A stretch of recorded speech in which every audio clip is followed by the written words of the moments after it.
सुन रहे हैं डीजे धीरज के का मिक्स किया हुआ गाना।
बांधाए ओके पारे अझुलनी मा झूल रहो रे।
खड़े हैं कुआं पार वो बोलत नहीं है।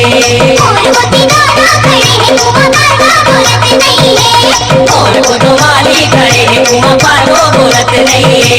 और वो दीवाना खड़े हैं कुआं पार वो बोलत नहीं है। और वो दो माली खड़े हैं कुआं पार वो बोलत नहीं है। आप सुन रहे हैं डीजे हीरो के का मिक्स किया हुआ गाना।